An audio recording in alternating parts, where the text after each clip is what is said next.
Charge density मतलब एक line लेना है जहां से चार्ज होगा, ऑब्वियस सी बात है, and that charge density is given lambda. Linear charge density is given how much? Lambda. इसका मतलब क्या होता है? Charge by length is equal to lambda.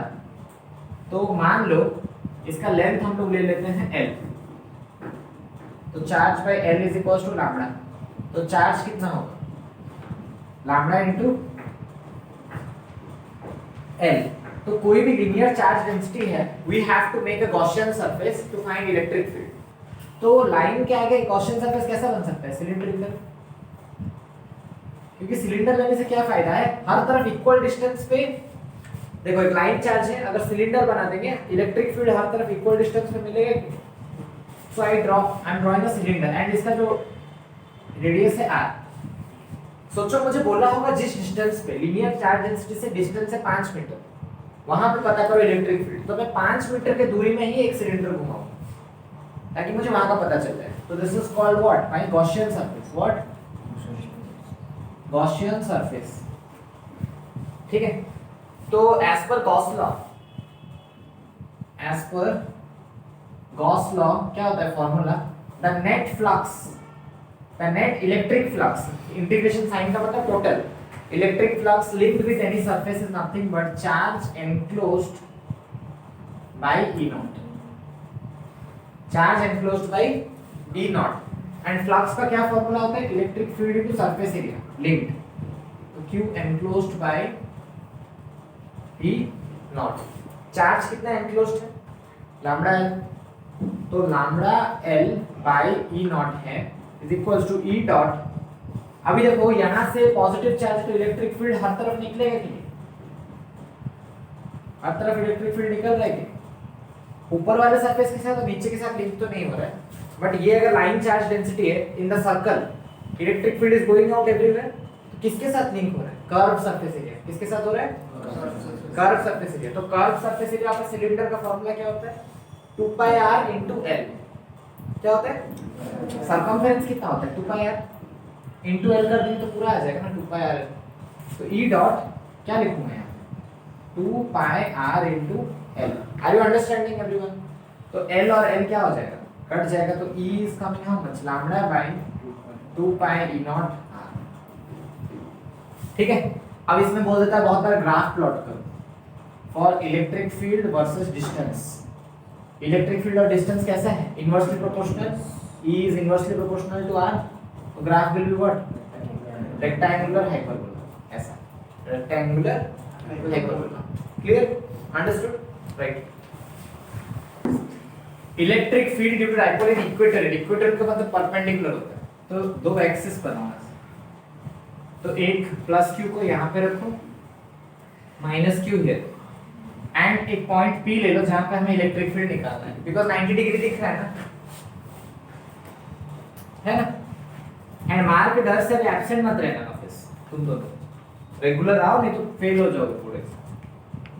ठीक है. And this is what? r.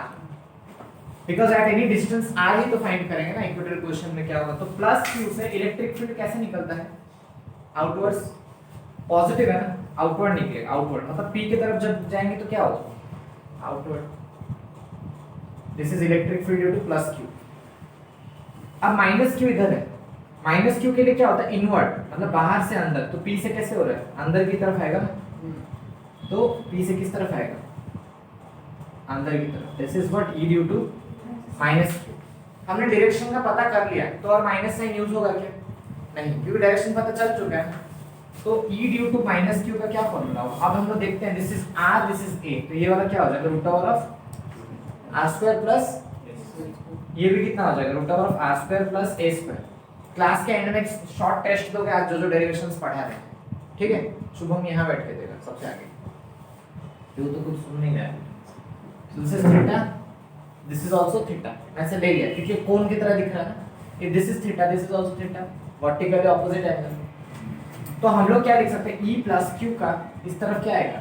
cos theta. क्योंकि जहां थीटा लगा हुआ दैट इज cos कंपोनेंट है. नीचे की तरफ क्या आएगा? sin theta. समझ रहे हो? वैसे E माइनस क्यू का थीटा इधर लगा हुआ है तो इस तरफ कितना आएगा, E minus Q cos theta, एक उधर होगा एक नीचे होगा, so that is how much plus E minus Q sine theta, क्योंकि सेम डायरेक्शन में दोनों है ना, तो मैंने क्या करते दोनों ऐड किया। अंडरस्टैंडिंग यहाँ तक कौन नहीं समझा, समझे? तो E का फॉर्मूला क्या होता है, electric field formula is Q by 4 pi E naught distance का स्क्वायर। तो E due to minus Q, charge कितना है Q खाली, साइन को तो नहीं लेंगे because taking the sign we have already find out the direction, तो और साइन तो नहीं लेंगे। तो Q by 4 pi E naught क्या होता है, डिस्टेंस का स्क्वायर, माइनस Q का P से डिस्टेंस कितना है, root over of r square plus a square, तो इसका क्या करेंगे स्क्वायर, क्योंकि डिस्टेंस का स्क्वायर था ना। So this is how much Q by 4 pi naught r square plus a square. फिर क्या करेंगे, E due to plus Q भी पता करना है, प्लस Q पे चलते हैं वापस, charge is Q by 4 pi naught distance का स्क्वायर, डिस्टेंस कितना है root over of r square plus a square का whole square. This is how much Q by 4 pi a naught r square plus a square. तो दोनों का देखो तो magnitude क्या है, सेम है ना, इसका भी जो आंसर है उसका भी सेम आंसर है कि नहीं। तो अभी E plus Q cos theta और E minus Q cos theta, तो फिर क्या हो जाएगा, कैंसिल नहीं हो जाएगा क्योंकि वैल्यू तो सेम है, उधर भी cos थीटा लगा इधर भी cos थीटा। तो मैं क्या लिखूंगा अभी, E इन x डायरेक्शन क्या हो जाएगा EQ, या मैं दोनों को E ले लेता हूं ना, बेटर होगा ना लिखने के लिए, दोनों क्या हो गए सेम वैल्यू है तो दोनों को मैंने क्या ले लिया E। तो मैं क्या लिख सकता हूँ, E प्लस क्यू को E sin E cos theta और इधर माइनस क्यू को भी E cos थीटा, तो E cos theta minus E cos theta कितना हो गया 0। E इन y डायरेक्शन, y डायरेक्शन में तो दोनों ही नीचे की तरफ आया हुआ है, तो E प्लस क्यू को क्या लिख सकते हैं E, तो E sin theta plus E sin theta, this is how much 2E sin theta. तो 2 into E कितना है Q by 4 pi naught r square plus a square sin theta. What is the formula of sin theta, p by h। sin theta क्या होता है p by h। अगर ये theta है तो इस ट्रायंगल में p कौन है a और हाइपोटेनस कौन है, हाँ, तो a by root over of r square plus a square. So now that becomes how much, ey is becoming how much 2aq by 4 pi e naught r square plus a square to the power how much 3 by 2। ये formula है। तो x में तो 0 था और y में यही है, तो e नेट भी क्या है ey, ex तो है ही नहीं, तो खाली ey बचा है, तो e नेट भी क्या हो गया यही, तो e net equals to 2aq किसका फॉर्मूला होता है p का, 2aq is what dipole moment, dipole moment का फॉर्मूला होता है 2aq, कैसे, चार्ज इनटू दोनों के बीच का डिस्टेंस, दोनों के बीच का डिस्टेंस कितना a प्लस है कितना 2a, तो डिस्टेंस दोनों के बीच में 2a इनटू चार्ज, तो दैट इज डाइपोल मोमेंट। तो this is what p r square plus a square to the power, ये फॉर्मूला को याद रखोगे क्योंकि जहां पे डिस्टेंस दोनों कंपैरेबल है यही फॉर्मूला यूज होगा। बट सोचो if r is greater than a, क्योंकि डाइपोल के बीच में ज्यादा डिस्टेंस नहीं होता, अगर ये r बहुत बड़ा है a से तो r square plus a square को क्या ले सकते हैं r स्क्वायर, क्योंकि 100 किलोमीटर के साथ 1 किलोमीटर ऐड करने से क्या मोटा मोटी 100 किलोमीटर है, तो e net will be how much p by 4 pi e naught, तो इसकी जगह क्या डालेंगे r square to the power, so p by 4 pi e naught 2 into 3 by 2 r, clear। So this is actually E net की जगह क्या लिख सकते हो E इक्वेटोरियल, क्लियर। और एक्सियल अगर होता तो यही P किधर आता ऊपर आता, और डिस्टेंस कहाँ से लेते हैं सेंटर से, सेंटर से डिस्टेंस वहां तक का क्या होता है r, क्योंकि distance is always considered from centre. Equatorial था मतलब परपेंडिकुलर, सेंटर से डिस्टेंस क्या लिया मैंने r, एक्सियल बोलता तो यहीं पे कहीं पे P लेते और सेंटर से ही डिस्टेंस क्या लेता r। Understood? Now I have derived this one. Write this. Next to derive electric field in axial position. Very good. हाँ क्या? तुम्हारा और साबित पर ज्यादा सही था। सेम डायग्राम है, ऐसे बनाने से कोई प्रॉब्लम नहीं है, एडिटिंग तुम्हारा एक्स्ट्रा डायग्राम कोई फर्क नहीं। प्लस क्यू इधर है, माइनस क्यू इधर है, ये क्या था ए, ये भी क्या था ए। हम लोग को कहाँ निकालना था, पॉइंट पी पे निकालना। पॉइंट पी का distance is how much, R. तो हमें क्या निकालना है, इलेक्ट्रिक फील्ड। तो प्लस क्यू के लिए इलेक्ट्रिक फील्ड कैसा होता है, आउटवर्ड। आउटवर्ड मतलब यहां से कैसे खुलेगा, ऐसे। तो पी की तरफ कैसे हो रहा है, आउटवर्ड। तो ई ड्यू टू प्लस क्यू है ना। अब नेगेटिव के लिए इलेक्ट्रिक फील्ड कैसे होता है, इनवर्स, मतलब ऊपर से कैसे आना चाहिए, नीचे की तरफ। तो पी के पास कैसा होगा, पता चल रहा है कुछ जो गलत किए। तो E ड्यू टू, और मारा सही के लिए ना, अच्छा के लिए मारा, गलती के लिए। तो this is now plus Q का डिस्टेंस P से थोड़ा देखो तो कितना होगा। अगर ये पूरा R है और ये A है, तो ये वाला कितना होगा, R माइनस A। ये पूरा R है और ये A है, तो ये पूरा डिस्टेंस कितना होगा, R प्लस A। ठीक है। तो इलेक्ट्रिक फील्ड एक्सियल जब भी पता करेंगे, कौन ऊपर की तरफ है, E due to plus Q ऊपर की तरफ है और E due to minus Q नीचे की तरफ है, तो सब्सट्रैक्ट होगा ना। अरे E नेट में क्या होगा, ऊपर में E प्लस क्यू और नीचे तरफ कौन है, E माइनस क्यू। तो दोनों क्या करना पड़ेगा, अगर ऊपर की तरफ 100 है, नीचे की तरफ 20 है, तो नेट कितना है, 100 माइनस 20 80। तो E due to plus Q क्या होगा, q by 4 pi E naught, distance का स्क्वायर, मतलब प्लस क्यू का डिस्टेंस कितना है P से, r माइनस है, तो r माइनस a का square minus q by 4 pi E naught, minus q का डिस्टेंस कितना है P से, r प्लस a, तो r प्लस a का स्क्वायर। तो this is what, q by 4 pi E not common ले जाओ, 1 बाई r माइनस a का square minus 1 by r plus a का स्क्वायर। तो q by 4 pi E not, LCM क्या होगा, r minus a into r plus a का whole square. अब r plus a square इधर मल्टीप्लाई हो जाएगा, माइनस r माइनस a का स्क्वायर इधर। सो q by 4 pi E naught r square plus a square plus 2ar minus r square minus a square plus 2ar। समझे, मतलब ये क्या होता है, r square plus a square minus 2ar, और minus multiply हो जाने से क्या हो जाएगा, minus r square minus a square plus 2ar by r minus a into r plus a क्या होता है, r square minus a square, a minus b plus b का फॉर्मूला, होल का स्क्वायर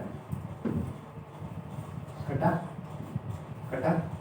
तो q into 4ar, 2ar plus 2ar कितना, 4ar by 4 pi E naught r square minus a square का whole square. सो यहाँ से 2 बाहर ले जाओ, इंटू 2aq, 2 बाहर गया तो 2aq बचेगा into r by 4 pi E naught r square minus a square का होल स्क्वायर लिख सकता हूँ। बट अभी यहाँ पे क्या लिख सकते हैं, if r is greater than r, तो r square minus a square को क्या लिखूंगा, r स्क्वायर ही लिखूंगा। तो क्या हो जाएगा, E axial 2 into 2aq into r by 4 pi E naught, r square minus a square को क्या लिखूंगा, r स्क्वायर का होल स्क्वायर। सो 2 है, 2aq is how much, p into r by 4 pi E naught r to the power 4। तो अभी r कटेगा तो 2p by 4 pi E naught r cube. Understood. So this is your axial. और सबसे best, अगर एक ही formula याद रखना है कोई भी एंगल के लिए, E for any angle theta का फॉर्मूला होता है p into root over of 3 cos square theta plus 1 by 4 pi E naught r। ठीक है ना। एक्सियल में एंगल कितना होता है, उसी लाइन में ही हो रहा है ना, तो एंगल कितना है, 0। एक्सियल के लिए थीटा 0 डिग्री। तो E एक्सियल क्या हो जाएगा, ध्यान से देखो, p इंटू cos 0 कितना होता है, 1, तो 3 इंटू 1 का स्क्वायर कितना हुआ, 3 प्लस 1 4 का रूट 2, वही आया है, तो फिर 4 by not r cube. And equatorial angle कितना होता है, 90 डिग्री, तो E equatorial p into 3 cos 90 is 0 तो ये 0 हो जाएगा, खाली 1 बचेगा। 1 का रूट कितना होता है 1, तो p into 1 by 4 pi naught r cube देखो निकाला नहीं कि नहीं? Understood? So you have for entrance you have to remember here this one 60 degree बोला होगा तो 3 cos square 60 plus 1, समझ गए? मैंने क्या बोला? थिन शीट ऑफ चार्ज, ऐसा थिन शीट है, थिन मतलब बहुत पतला है, ठीक है। अभी मैं यहाँ पे एक ही साथ दोनों बता देता हूँ, थिन शीट है और एक खाली conducting charge, conducting sheet is little thicker, so थोड़ा ऐसा होगा, इस तरह का, समझ रहे हो ना? एक सरफेस उधर एक और सब में charge is distributed through out because charge remains on surface, ये सबको पता है। तो मैं यहाँ पे गॉसियन सरफेस बनाऊंगा, एक सिलेंडर, समझ में आया? दिख तो नहीं रहा है ना, मतलब ऐसे घुस के एक शीट है, ये सोचो शीट है, ये घुस के है उसका, जितना डिस्टेंस इस तरफ है उतना ही डिस्टेंस उस तरफ भी मैंने रखा है, सिमेट्रिकल। क्या रखा है? सिमेट्रिकल। इसका सरफेस एरिया मान लो s है, तो इसका भी सरफेस एरिया क्या होगा s, और इसका भी क्या होगा s, and surface charge density यहाँ पे कितना होगा? Sigma. Surface charge density sigma. Surface charge density का मतलब क्या होता है? Charge by area equals to sigma. तो चार्ज बाय एरिया क्या है? इस जगह का एरिया क्या है? मैंने क्या लिया? s is equals to sigma. तो चार्ज कितना है? सिग्मा s, ठीक है। अभी एज पर गॉस लॉ, क्या बताता है? The net flux is equals to q enclosed by E naught. The net flux formula is what? E dot S net, net surface area linked, जिसके साथ linked है, is equals to q enclosed कितना है? Sigma S by E naught। तो यहाँ पे अगर positive charge है तो इलेक्ट्रिक फील्ड किस तरफ निकलेगा? इस तरफ भी और पीछे तरफ भी। अगर पॉजिटिव चार्ज है, पॉजिटिव चार्ज से तो आउटवर्ड जाता है ना, तो इलेक्ट्रिक फील्ड ये सरफेस के साथ स्ट्राइक हो रहा है और ये सरफेस के साथ स्ट्राइक हो रहा है, तो S नेट कितना होगा? 2s, क्योंकि इधर भी S है उधर भी S है, तो S net will be how much? तो E into 2s is equal to sigma S by E naught। तो SS कट गया, तो electric field is how much? Sigma by 2E naught। और यहाँ पे अगर हम लोग को पूछ रहा है प्लॉट ड्रॉ करो of electric field versus position, position के ऊपर डिपेंड कर रहा है क्या? It is independent. R कहीं दिख रहा है? वैसे स्ट्रेट लाइन, और वैल्यू कितना होगा? Sigma by 2E naught। But इस जगह पे कैसे होगा? सेम बना हुआ मैंने, गॉसियन सरफेस इधर भी, तो समझ रहे हो ना, इस तरह का होगा। अभी यहाँ पे ना ये थोड़ा मोटा है ऐसा, तो इधर भी चार्ज है और इस साइड में भी चार्ज है, तो इधर भी इलेक्ट्रिक फील्ड निकल रहा है, इधर भी इलेक्ट्रिक फील्ड निकल रहा है। Electric field is coming out both ways, है ना? इधर भी S, इधर भी S, और यहाँ पे भी S दोनों तरफ। So now surface charge density sigma, तो सिग्मा को क्या लिख सकते हैं? Charge by area, but sigma equals to charge by area भी कितना होगा? 2s होगा, क्योंकि now this is a conducting sheet. Conducting sheet plane नहीं है, बहुत पतला नहीं है, थोड़ा मोटा है, तो इधर भी है चार्ज, इधर भी है चार्ज, तो चार्ज बाय जब एरिया लिख रहे हैं तो ये भी S और ये भी कितना हो गया? 2s। बट यहाँ पे क्या हो रहा था? सिर्फ S, क्योंकि ये इतना पतला है, एक ही S, दोनों तरफ ऐसे नहीं कंसीडर किया जाता। अंडरस्टैंडिंग? तो here charge is how much? 2 sigma S। So now Gauss law, net flux is q enclosed by E naught। Flux क्या होता है? E dot S net। q enclosed कितना है? 2 sigma S by E naught। तो electric field S net किसके किसके साथ link हो रहा है? बताओ शुरू, किसके किसके साथ इलेक्ट्रिक फील्ड लिंक हो रहा है? हाँ, दोनों के साथ, तो कितना होगा? 2s। तो 2s equals to 2 sigma S by E naught। तो 2s कट गया, तो E is how much? Sigma bye E naught। जब थिन शीट होता है ना, बाय 2E naught। और जब कंडक्टिंग शीट होता है खाली बाय नॉट, याद रखना भी आसान क्यों है, थिन शीट में थोड़ा कम होना चाहिए ऑब्वियसली, बाई 2 एक्स्ट्रा आएगा। कंडक्टिंग वाला मोटा है तो सिग्मा बाई नॉट, थिन वाला में थोड़ा कम होना चाहिए, तो इसके साथ क्या करो, बाई 2 करो, आधा हो गया उसका। Now if I draw plot of electric field versus position, तो यहाँ पे भी क्या होता है, इंडिपेंडेंट ऑफ पोजीशन, आर तो कहीं दिख नहीं रहा तो कांस्टेंट होगा, this is how much sigma by 3 R बढ़ाओ घटाओ कुछ फर्क नहीं पड़ता। तो entrance question have come, electric field due to thin sheet of charge at 10 centimeter was found to be 50 newton per coulomb. What will be the electric field at 5 centimeter on the opposite side of it? घबरा जाते हो क्या है, same समझ गए, note it down.